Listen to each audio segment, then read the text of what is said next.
Thank you, Pastor. Hello, Garden family. It's so wonderful to actually come to this place of worship. We miss this place so much, and we're just happy to be here with you this morning. As many of you know, we've been called to long-term mission to Rwanda. Our journey began 7 years ago on our first short-term mission trip with our Garden medical dental missions. And that started 7 years ago. And actually, if 8 years ago, if someone told me that I would end up going to Africa as a long-term missionary, I would have said, "You are crazy."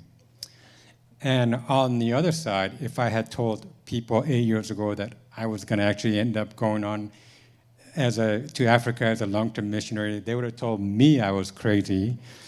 That's because I was just deep into pursuing success, materialism, and the American dream. And actually, when I told my college pastor that we were actually going to Africa as a missionary, he was actually in a shock. And he said, "Of all the people that I remember, you're the last person that I would have thought was going to do that." But you know what? God is a God of miracles. Amen? God is a God of miracles. And He does not send the qualified. He qualifies the sent. So when I heard a clear call from God, I immediately said yes. And we've been in preparation for this moment for the last 7 years. In Hebrew, the author writes that by faith, Abraham, when called to go to a place he would later receive as an inheritance, obeyed and went, even though he did not know where he was going. And actually, when I said yes 7 years ago, I really did not know what that really meant. I just heard his call, and I said in obedience, yes. And, faith is the currency of the kingdom. And, the Bible says that without faith, it's impossible to please God. And so much has changed since we said yes, but we continue to walk by faith and not by sight and trust in God. And, this past few months, as I've had a chance to reflect our preparation for the last 7 years, God kind of pulled me into the story of the Israelites when they left Egypt. And I just experienced the release of bondage from slavery, of materialism, and pursuing the American dream. And God's taken us through this 7 years of just wilderness experience, and it's been so good to us. This wilderness experience has been sitting beside still green pastures, and He's led us to the still waters, and it's just been an amazing journey. And now we are at the river bank. We're ready to cross the Jordan River to this promised land that we've been preparing for.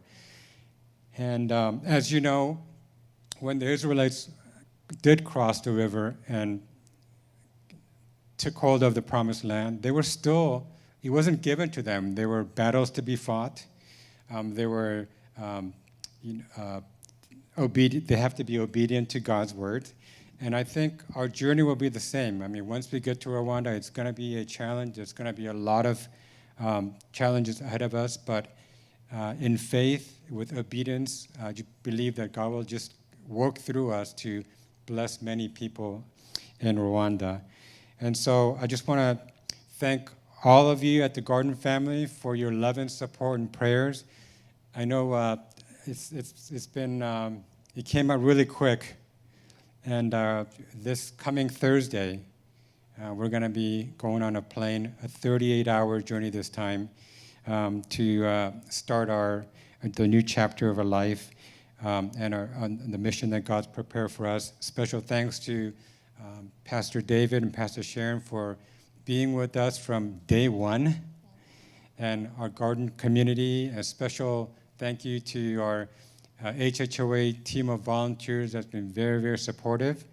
And so we just, we will cherish each one of you, and we'll draw strength and continue to expand the kingdom of God in Rwanda. Thank you. Thank you. So it's here.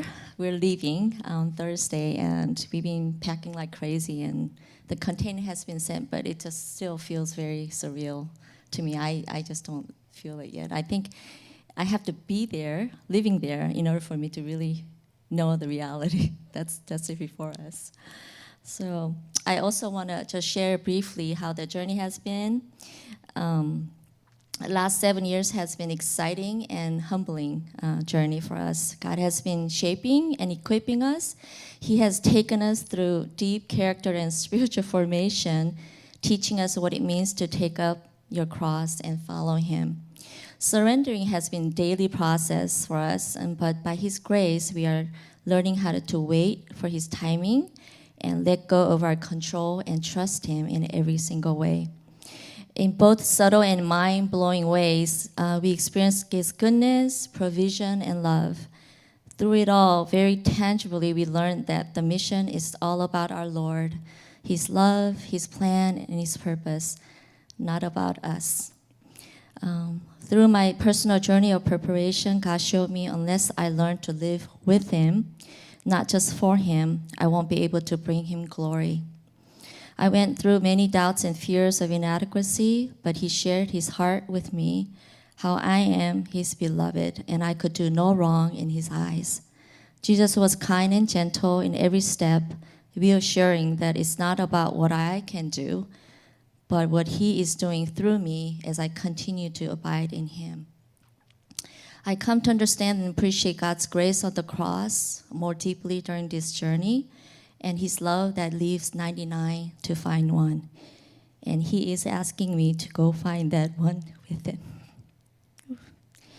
Many people ask how we could give up our comfortable life here and go to Rwanda, but as we follow God's invitation, we've come to know His deep love for us in the way that we never experienced before, and has opened a deep and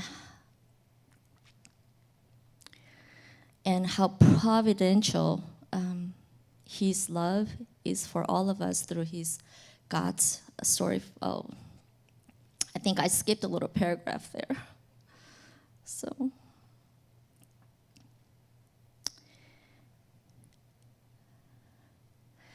okay, so going back, but as we follow God's invitation, we've come to know His deep love for us in the way that we never experienced before, and has opened our eyes to eternal perspective.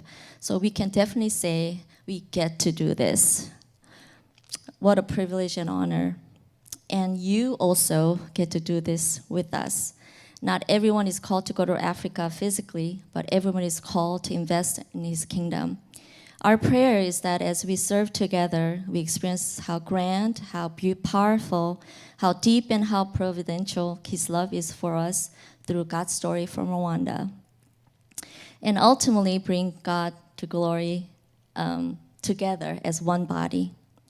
So Pastor asked us to share how a church can support us, so I ask, would you be curious with us how God will use us to unfold His plan? Would you go with us in prayer for His kingdom to come in the land of Rwanda? Would you be our co-laborers and become hands and feet of tangible love of Christ? Would you invest your resources to make eternal change? Last year, HHA launched a campaign called Thousand Hills Circle after Rwanda's nickname, the Land of Thousand Hills.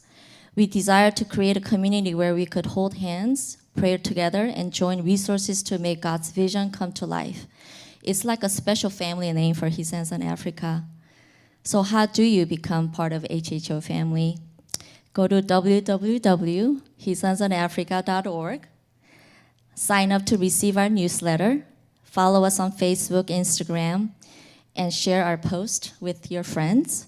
Pray with us, volunteer for us, and sign up for our monthly donation program, Thousand Hills Circle. And you know, we can't do this alone. And God never intended this mission to be done by a few. We get to do this together and witness God's amazing plan come together. There's no amount that's too small or too big. So as God inspires you, we really ask and challenge to sign up.